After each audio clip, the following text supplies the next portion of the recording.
Alors, bonjour tout le monde, je suis de retour. Je suis de retour. On a pris une petite pause. Je pense qu'on va prendre des petites pauses comme ça aujourd'hui.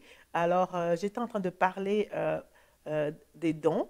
Et aujourd'hui, on a dit qu'on allait beaucoup parler des dons de révélation, qui sont la parole de connaissance, qui sont aussi la parole de sagesse et aussi le discernement des esprits.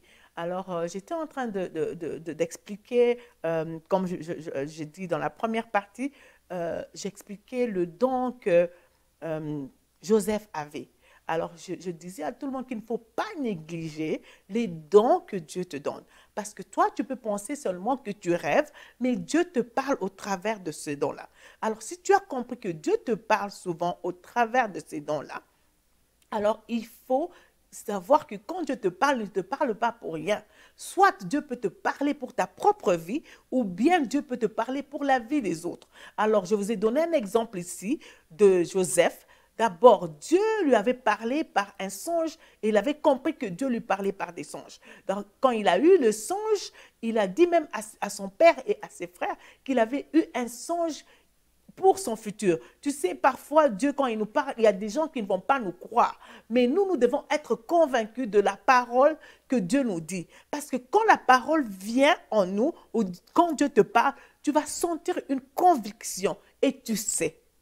Amen. Tu sais que c'est Dieu qui te parle. Donc, Joseph, quand il était en train de relater cette histoire, ou bien son rêve à ses parents, et à son frère, il était convaincu que c'était Dieu qui lui avait parlé, qu'il allait devenir leader. Alors, quand tu rêves, ou la parole de connaissance vient, ou la parole de sagesse vient, souvent c'est pour prédire. Amen. C'est pour prédire. Alors, Dieu te parle pour ton futur. Dieu te parle pour que tu comprennes, ou bien il te parle pour les autres. Alors, j'ai dit que non, parfois, si tu ne sais pas, il y a des gens qui ont l'expérience. Je vous ai donné l'exemple de Samuel et de Élie dans 1 Samuel 3, 4 à 20. Samuel, quand Dieu a commencé à l'appeler, quand il était temps pour ce que Dieu avait dit concernant sa vie, Dieu l'appelait lui pour lui parler, il ne comprenait pas. Alors, il est allé chez Élie, Élie lui a dit que non, si Dieu t'appelle encore une fois, alors c'est Dieu qui est en train de te parler, dis-lui que oui, Seigneur, je t'écoute, ton serviteur, il t'écoute. Alors, c'est ça. Alors, tu sais, par enseignement, comme ce que je suis en train de vous dire maintenant, par enseignement, Jésus et Pierre. Jésus avait appelé Pierre à être pêcheur des hommes. Mais lui aussi, Pierre ne savait pas. Mais par enseignement, il est resté avec Jésus-Christ et il a compris. Alors, Jésus-Christ, quand il l'a rencontré dans Matthieu 4, 19, il a dit, suis-moi. Alors, il a suivi Jésus et il a été enseigné. Il a été enseigné et aussi par révélation personnelle. Comme Jérémie, par exemple. Par révélation personnelle, il était convaincu, comme je viens de vous donner l'exemple de Joseph, il était convaincu que Dieu lui parlait par les songes. Alors, il n'y a personne qui est venu lui dire, mais Dieu lui parlait, il était convaincu parce qu'il avait une expérience avec ce Dieu-là. Alors, il a compris. Mais Jérémie, Dieu aussi lui a parlé personnellement. Par révélation, Dieu lui a dit que non, je t'avais déjà établi prophète avant même que tu ne sois né. Avant même que tu ne sois formé dans le ventre de ta mère. Je t'avais appelé, Jérémie 1,5. Donc, Dieu nous appelle. Alors, au travers aussi, même, comme j'ai dit, de nos parents spirituels, nous voyons par exemple Moïse et Josué. L'Éternel dit à Moïse, il dit ceci à Moïse, il dit, l'Éternel dit à Moïse, prends Josué, fils de Nun, homme en qui réside l'Esprit. Alors, nous voyons là, Dieu a parlé à Moïse pour lui dire, voilà, j'ai choisi Josué. Alors, parfois, tu as des parents spirituels où Dieu leur parle pour dire que j'ai appelé telle personne. Alors, c'est comme ça que Moïse a maintenant pris Josué et a commencé maintenant à l'équiper. Alors, j'ai parlé de différentes petites choses et dit, alors il y a comme nous avons lu dans Éphésiens 4, 11, là où Dieu donne des dons, des hommes, comme il a donné, par exemple, il a donné Élie pour qu'il puisse équiper Samuel. Il a aussi donné Moïse pour qu'il puisse équiper Josué. Donc, il y a des gens aussi qui sont dans nos vies que Dieu a appelés, qui ont des dons, qui sont des dons pour nous, pour nous équiper. Alors, c'est comme ça qu'il nous enseigne. Quand il nous enseigne, nous comprenons nous comprenons les dons qui sont en nous, nous comprenons comment ces choses fonctionnent. Amen. Alors, je suis en train de continuer. Je vous ai donné l'exemple des intercesseurs et j'ai bien dit que non, Dieu parle tantôt d'une manière, tantôt d'une autre. Donc, toute personne peut rêver. Alors, je disais que Dieu peut utiliser toute personne dans les rêves parce que Dieu parle. Donc, il parle dans les rêves, il parle par les paroles de connaissance. Dieu parle par les diversités des langues. Dieu parle par l'interprétation des langues. Dieu parle par la prophétie. Alors, il faut comprendre ces choses. Dieu parle comme il veut. Alors, quand il parle aussi par le discernement des esprits. Dieu nous parle par la parole de sagesse. Alors, quand Dieu nous parle, nous devons maintenant savoir que Dieu est en train de nous parler et comment est-ce que Dieu nous parle. Mais maintenant, comme nous avons parlé de Éphésiens 4:11, qu'il y a des hommes que Dieu a choisis pour équiper les autres, nous voyons que ces hommes-là, je veux entrer dans ça peut-être un peu plus tard, le mois prochain, là où on voit comment est-ce que les dons maintenant travaillent avec l'appel d'un chacun. Par exemple, comme moi ici, Stella, je suis pasteur, je suis enseignante, il y a souvent Dieu me parle par la parole de connaissance, par la révélation. Je sais comment Dieu me parle. Et parfois, quand je prie, il y a une forte puissance du Saint-Esprit. Dieu aussi peut m'utiliser par des diversités des langues. Là où je parle et je comprends, je connais que non, Dieu est en train de me parler et je suis en train d'interpréter. Mais maintenant, il y a des gens aussi, Dieu peut leur parler avec des diversités de langues, mais il n'y a pas l'interprétation. Je veux encore parler de ça quand je parle des dons vocaux pour que les gens comprennent. Aujourd'hui, je veux vraiment m'attarder sur la parole de connaissance, mais je prends tout ça pour que nous puissions comprendre comment Dieu nous parle. Parce que Dieu, il vient, il parle comme il veut, à qui il veut. Mais il y a des hommes que Dieu a appelés, comme on dit, dans les 5 ministères qui fonctionnent dans les églises, avec les pasteurs, avec les prophètes, avec les apôtres, avec les docteurs. Alors, il y a avec les apôtres, est-ce que j'ai cité tout le monde, je pense? Amen. Alors, avec les évangélistes. Alors, quand les 5 sont là, ils ont aussi des dons qui sont spécifiques, qui les accompagnent. Pourquoi? Pour équiper les autres. Amen. Alors là, nous comprenons. Mais moi, je suis en train de parler du corps de Christ aujourd'hui. Dans le corps de Christ aussi, Dieu nous donne des dons. Quand le Saint-Esprit, quand nous sommes baptisés du Saint-Esprit, quand nous sommes revêtus du Saint-Esprit, Dieu parle comme il veut, à qui il veut et comme il veut. Alors, dans les 5 ministères, Dieu aussi a choisi des gens qui sont appelés, qui les a appelés à être prophètes, à être pasteurs, à être évangélistes, à être docteurs. Et c'est comme ça que Dieu les a appelés. Et c'est pour équiper le membre, à tout le monde. Et tout le monde, maintenant, nous complétons dans le corps. Il y a des gens qui sont appelés comme les leaders qui vont nous équiper, mais il y a aussi des dons qui fonctionnent dans l'Église. Alors, je peux vous donner des exemples, par exemple, de paroles de connaissance. Tu peux voir un leader. La Bible dit, comme nous avons lu, que celui qui préside puisse le faire bien. Amen. Alors, quand tu es en train de présider, par exemple, l'adoration, peut-être que tu es leader de l'adoration, il y a parfois des paroles de connaissance que Dieu peut utiliser. Tu es là, tu es en train de chanter, en train d'adorer Dieu, en train de présider ce culte-là. Et puis, tu as une parole de connaissance que Dieu peut te donner. Tu sens, par exemple, que Dieu te dit, quand tu es en train d'adorer, « Oh, mon frère, je vois un frère, par exemple, qui est en train de pleurer. Quand tu as quitté la maison ce matin, Dieu me montre que tu pleurais, mais Dieu est en train de t'essuyer les larmes. Tu étais en train de pleurer, par exemple, pour l'emploi. Et Dieu dit que cette semaine, il va te donner l'emploi. Ça veut dire que Dieu a donné à cette personne-là qui était en train de présider, parce qu'il y avait une forte puissance du Saint-Esprit, et le Saint-Esprit a voulu parler, et il a utilisé cet adorateur, celui qui présidait directement, il a eu cette parole de connaissance, et il a parlé. Ou bien ça peut être même cet adorateur-là qui chante souvent, Dieu l'utilise souvent même dans l'adoration. Quand il adore, Dieu lui donne des paroles de connaissance. Quand il est en train de présider et en train d'amener le peuple de Dieu dans la présence de Dieu, dans l'adoration, et Dieu lui donne des paroles de connaissance.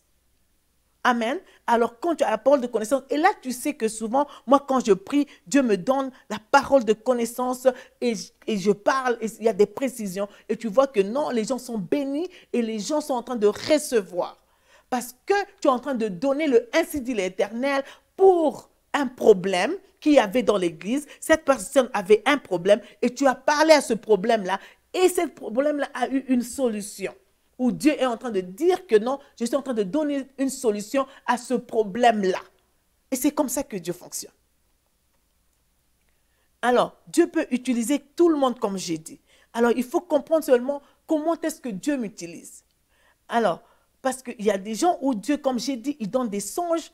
Alors, ils ont souvent des songes. Dieu leur parle souvent avec des songes. Là, maintenant, il faut toujours chercher l'interprétation des songes. Tu sais, surtout avec les songes, moi, j'ai vraiment beaucoup de problèmes avec les songes. Parce qu'aujourd'hui, nous voyons beaucoup de manipulations avec les songes.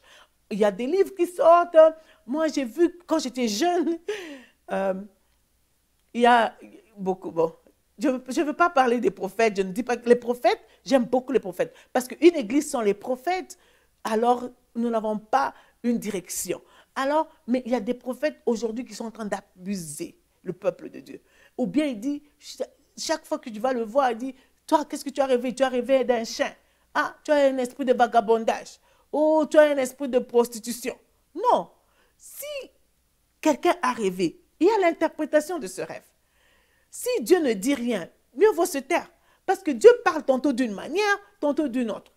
Quelqu'un peut rêver d'un chat ou quelque chose comme ça, mais l'interprétation est différente. Quelqu'un peut rêver d'une autre chose, je ne sais pas, mais ce n'est pas la même chose. Parce que l'interprétation, c'est Dieu qui la donne, parce que c'est Dieu qui a parlé. Dieu est en train de donner un message, il est en train de prédire, il est en train de dire quelque chose. Alors, quand Dieu est en train de dire quelque chose, il faut comprendre c'est quoi l'interprétation. Je vais vous donner un exemple. Une de mes sœurs est venue me voir, elle m'a dit, ah, pasteur Stella, j'ai rêvé de ça, j'ai rêvé. Alors, comment je regardais à ce rêve-là, je voulais comprendre ça par ma propre intelligence. Alors, j'essayais de voir un peu, ah, qu'est-ce que ça veut dire? Alors, je dis, ah, peut-être que ça veut dire ça. Mais, alors, je dis, ah, peut-être, tu vois? Et puis, après, quand je l'ai quitté, j'ai dit, bon, tu sais quoi, on doit prier. Parce que je ne voulais pas donner une interprétation qui était fausse.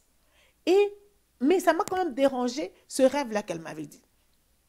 Quand je suis allée à la maison, j'avais toujours ce rêve-là. C'était en train de déranger mon cœur. Je suis allée, j'ai prié, j'ai dit, Seigneur, est-ce que tu peux me dire c'est quoi ce rêve ici? Parce que je ne comprends pas vraiment ce rêve. Directement. Donc, non, quand j'ai prié, je n'ai rien vu. Après, je vaguais à autre chose. Directement, une parole m'est venue. C'est comme si tout était clair. Et Dieu m'a révélé directement c'était quoi le rêve. Et directement, je l'ai appelé. J'ai dit, oh, ma soeur. Je ne sais pas si je dois citer son nom. Ma soeur. Alors, je vais pas citer son nom. Alors, je dis, Dieu m'a dit, c'est ça, c'est ça. Elle m'a dit, oh, c'est ça vraiment. Elle a confirmé parce qu'elle était en train de passer dans les mêmes moments et directement, elle a compris que c'était ça que Dieu lui disait. Mais quand j'essayais de comprendre avec ma propre intelligence, tu ne peux pas comprendre les choses de Dieu avec ta propre intelligence. Il faut toujours aller vers Dieu. Même quand Nabucodonosor a rêvé, Daniel a prié pour l'interprétation. Il a dit, Seigneur, ça me dépasse. Donne-moi l'intelligence. Nous voyons que Dieu a interprété dans Daniel 2, 31, 45. Nous voyons l'histoire de Daniel. Il a demandé, parce que le roi a dit que non, il allait tuer, il allait exécuter. Si, par exemple, il ne donnait pas l'interprétation de ce rêve-là. Et ce jour-là, il y a des temps où le Saint-Esprit va te donner la capacité d'interpréter les songes. C'est le Saint-Esprit qui te donne la capacité. Mais aujourd'hui, nous voyons qu'il y a beaucoup de choses où on parle des songes, mais c'est Dieu qui parle. Je ne vois pas que Dieu va commencer à parler de la même chose chaque jour. Non, parce que toi, tu as rêvé de ça, demain, la même personne, c'est ça la signification. On a dit la signification à quelque chose, mais quand c'est Dieu qui parle, il faut d'abord qu'on demande à Dieu, est-ce que c'est ça? Parce que pour moi, je ne suis pas convaincue qu'on doit commencer à donner des significations aux choses. Parce que c'est Dieu qui nous révèle. C'est Dieu qui parle. Dieu est en train de nous parler à ce moment-là pour quelque chose ou bien pour le futur. Dieu est en train de nous dire quelque chose et nous comprenons et nous allons demander à Dieu. Si Dieu t'a donné le don d'interpréter, il y a des gens qui ont le don d'interprétation. Ils ont cette intelligence. Directement, quand Dieu dit quelque chose, directement, quand tu lui parles d'un songe, directement, il a la révélation. C'est ça même. C'est ça même la parole de connaissance. Directement, Dieu lui donne cette intelligence qui est surnaturelle pour commencer à comprendre les choses. Alors, c'est pourquoi il faut vraiment comprendre, quand Dieu nous parle, il ne faut pas induire le peuple de Dieu en erreur. Parce que Dieu, il a cette intelligence et c'est lui qui nous parle. Je vous ai donné l'exemple d'un adorateur qui est en train d'adorer Dieu. Et directement, Dieu lui parle des choses et il donne la parole. Et les gens sont bénis et les gens sont édifiés. Et c'est comme ça que Dieu nous parle. Alors, c'est important de comprendre ces choses. Aujourd'hui, je donne beaucoup d'exemples parce que on ne veut pas que le peuple de Dieu puisse commencer à se chercher des choses là où eux-mêmes, ils doivent apprendre à prier. Là où eux-mêmes peuvent demander. Amen. Il faut vraiment comprendre ces choses parce que c'est important. J'ai dit que quand Dieu nous parle, il y a toujours des dons qui sont attachés à l'appel. Amen. Il y a toujours les dons qui sont attachés à l'appel. Tu peux être, par exemple, Dieu peut t'utiliser aussi dans des conseils. Là où il te donne même aussi des paroles de connaissance. Là où tu es en train de parler de la connaissance de Dieu. Alors, il faut vraiment comprendre ces choses. Pourquoi? Parce que c'est important. Amen. Nous voyons l'exemple de Salomon. Salomon avait une sagesse qui était extraordinaire. Il avait une sagesse, il a demandé à Dieu une sagesse et cette sagesse lui a ouvert les portes. Cette sagesse qu'il avait, ça lui a ouvert des grandes portes et tout le monde venait de partout pour écouter la sagesse que Salomon avait, pour écouter la connaissance que Dieu lui avait donnée, pour comprendre. Les gens étaient éblouis par cette intelligence. Donc, c'est une capacité que Dieu te donne qui est surnaturelle. Même toi-même, quand Dieu fait ces choses, toi-même, tu te dis, ça, ce n'est pas moi. Je vais vous donner un exemple. Moi, chaque fois, alors, Dieu peut utiliser même dans l'administration de l'église. Moi, souvent, dans l'église, je dirige les mamans. Et j'ai dirigé les mamans pendant autant de temps. Et j'étais confortable dans cela. Et une fois, on m'a dit, maintenant, Stella, tu vas diriger les jeunes. Moi, j'ai dit, mais comment moi, je vais diriger les jeunes? Moi, je ne sais pas comment je vais diriger les jeunes. Je n'ai jamais dirigé les jeunes. Et j'ai commencé à prier.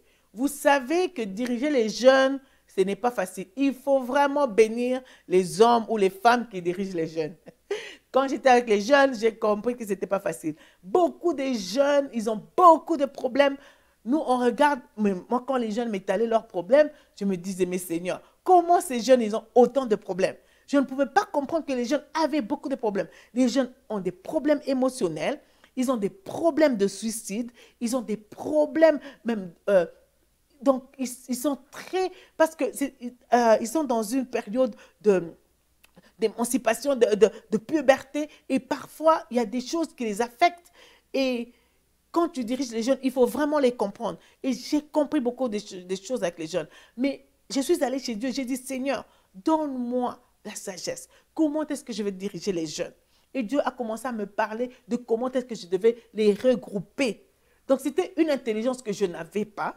Je n'ai jamais dirigé les jeunes avant, mais Dieu m'a montré, quand je priais, il m'a dit, dirige les jeunes comme ça, mets-les en groupe. Alors, je les ai mis en groupe. J'ai eu une parole et une sagesse pour que je puisse les mettre en groupe et comment est-ce que je devais commencer à leur parler. Alors, Dieu m'avait donné cette sagesse-là de comment parler avec les jeunes. Parce que parfois, tu peux avoir maintenant, Dieu te donne une capacité, des conseils pour les jeunes. Là où tu donnes des conseils et toi-même, tu te demandes, oh, où est-ce que j'ai eu même cette intelligence de parler? J'ai eu des jeunes qui avaient des problèmes où les parents étaient en train de divorcer et il fallait à chaque fois les faire asseoir là où ils pleuraient, où je devais maintenant demander à Dieu, Seigneur, comment, qu'est-ce que je dois leur dire? Tu sais, la sagesse, c'est quelque chose d'extraordinaire qu'il faut toujours demander. Alors, il faut demander ça à Dieu pour que Dieu puisse te remplir. Il faut comprendre cela, que c'est le Saint-Esprit qui te le donne. C'est le Saint-Esprit qui te donne ces choses-là. Amen. Alors, quand le Saint-Esprit te donne ce don-là, le don de connaissance, le don de sagesse, il te donne aussi parfois le don de discernement. Quand je veux revenir encore une fois, je veux parler même de don de sagesse que Dieu avait donnée à Salomon. Comment est-ce que Dieu lui a donné cette parole de connaissance? Il avait cette parole de connaissance de comment il devait dealer avec un problème, trouver la solution des deux prostituées qui sont venues vers lui avec ce problème. Celle-ci dit que c'est mon fils. Comme tout le monde peut-être connaît l'histoire, là où les deux prostituées sont venues et l'une, son bébé est mort, tous les deux avaient accouché et l'autre, son bébé était vivant et l'une d'elles a échangé les enfants. Et quand elle a changé les enfants, ils sont allés chez Salomon et Salomon ne savait pas quoi faire. Et Dieu lui a donné une parole de connaissance pour dire ce qu'il avait dit. Je veux que quand nous allons continuer dans notre troisième partie, je veux parler de la sagesse de Dieu, de comment est-ce que la sagesse et la connaissance et le discernement marchent ensemble. Parce que c'est important de connaître ces choses parce que ça nous dirige, ça nous guide, ça nous oriente. Dieu nous donne déjà, il nous dit déjà ce qu'il veut faire pour nous demain. C'est pourquoi il faut rechercher ces choses. Quand nous sommes des enfants de Dieu, je prie en ce moment que tu sois rempli du Saint-Esprit, que tu sois rempli de l'esprit de connaissance, une intelligence supernaturelle, une intelligence que Dieu donne, une intelligence, au nom puissant de Jésus. Je suis en train de prier en ce moment que si tu es leader, si tu es enfant de Dieu, si tu es né de nouveau, que Dieu te donne ces capacités-là pour commencer à comprendre comment tu peux diriger même ta famille, comment même tu peux diriger ton mariage avec la connaissance de Dieu, avec la sagesse de Dieu, comment tu peux diriger tes enfants avec la connaissance de Dieu, la sagesse de Dieu et le discernement. Parce que beaucoup de gens aujourd'hui, ils ne comprennent pas ça et ils ne comprennent pas que Dieu est là pour les aider, que le Saint-Esprit est là pour les aider. Aujourd'hui, je prie que le Saint-Esprit te touche. Que le Saint-Esprit te touche. Que le Saint-Esprit te touche. Que le Saint-Esprit te touche. Que le Saint-Esprit te donne la sagesse. Que le Saint-Esprit te donne la sagesse. Que le Saint-Esprit te donne l'intelligence et la connaissance qu'il faut pour tes enfants, pour ton mariage, pour ton église, pour ton appel, dans le nom puissant de Jésus. Que l'Éternel puisse t'équiper. Que le Saint-Esprit lui-même te parle avec le don qu'il a mis en toi. Que tous les dons que Dieu a mis en toi commencent à se manifester. Qui commence à se manifester. Que Dieu commence à se manifester. Que Dieu commence à se manifester puissamment. Que Dieu commence à se manifester puissamment dans ta vie. Que l'Éternel se manifeste puissamment dans ta vie. Que les dons spirituels qui sont en toi en ce moment puissent commencer à se manifester puissamment. Je prie que le Saint-Esprit descende en ce moment. Au nom puissant de Jésus. Au nom puissant de Jésus. Au nom puissant de Jésus. Tout ce qui t'a aveuglé. Tout esprit de peur en toi. Tu sais que tu as ce don en toi. Mais tu as peur. Tu as peur d'ouvrir la bouche. Tu as peur. Tu te poses beaucoup de questions. C'est parce que tu refuses de faire un pas. Je te dis aujourd'hui que tu puisses sortir. Que tu puisses sortir de ta zone confortable. Que tu commences à agir selon l'Esprit de Dieu, selon que l'Esprit te donne. Oh nom puissant de Jésus, si Dieu t'a donné cet esprit pour avoir des songes, qu'aujourd'hui tu continues à voir dans le nom puissant de Jésus, que tu demandes à Dieu, si tu es confus, demande à Dieu en ce moment, dis Seigneur, je sais que j'ai beaucoup de rêves, je sais que tu me parles, Éternel Dieu de gloire, que je puisse savoir, que je puisse être sûr, si tu me parles de quelqu'un, et si je suis confus, que je puisse même parler à mon pasteur, que je puisse parler à quelqu'un qui est mieux expérimenté, afin qu'il puisse me diriger dans le nom puissant de Jésus. Éternel Dieu de gloire, je prie en ce moment, ce que tu as mis en moi, que ça puisse sortir pour les autres, pour aider les autres, pour conduire les autres, pour conduire des peuples dans le nom puissant de Jésus. Je ne veux pas rester la même, je ne veux pas rester le même dans le nom puissant de Jésus. Éternel des armées, ce que tu as mis en moi, donne-moi le courage, donne-moi le courage. Je prie pour le courage en ce moment. Je prie pour le courage. Je prie pour le courage. Je prie pour le courage. Je prie pour le discernement. Je prie en ce moment. Tout esprit de confusion, je le détruis maintenant dans le nom puissant de Jésus. Tout esprit de confusion, je le détruis dans le nom puissant de Jésus. Si tu te poses des questions, oh moi j'ai des dons. Non, c'est le Saint-Esprit qui donne des dons. Commence à prier au Saint-Esprit. Saint-Esprit, remplis-moi. Saint-Esprit, remplis-moi. Remplis-moi. Donne-moi le don de prophétie.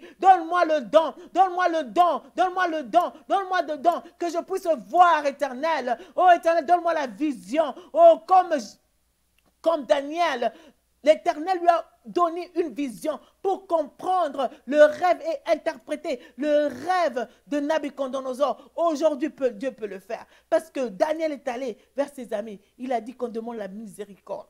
Il a dit qu'on demande la miséricorde afin que l'Éternel puisse nous révéler. Alors je prie aujourd'hui que Dieu puisse te révéler. Parce que quand Dieu te révèle, il t'ouvre les yeux. Il t'ouvre ton intelligence. Tu as une autre intelligence pour savoir comment est-ce que tu dois amener des solutions. Nous continuons dans la troisième partie. Je vais maintenant parler un peu plus de Salomon. Et je veux parler un peu de la parole de connaissance, parler du discernement des esprits et parler aussi de la sagesse que Dieu nous donne. En tout cas, que Dieu vous bénisse. Alors, on attend la troisième partie. Que Dieu nous bénisse.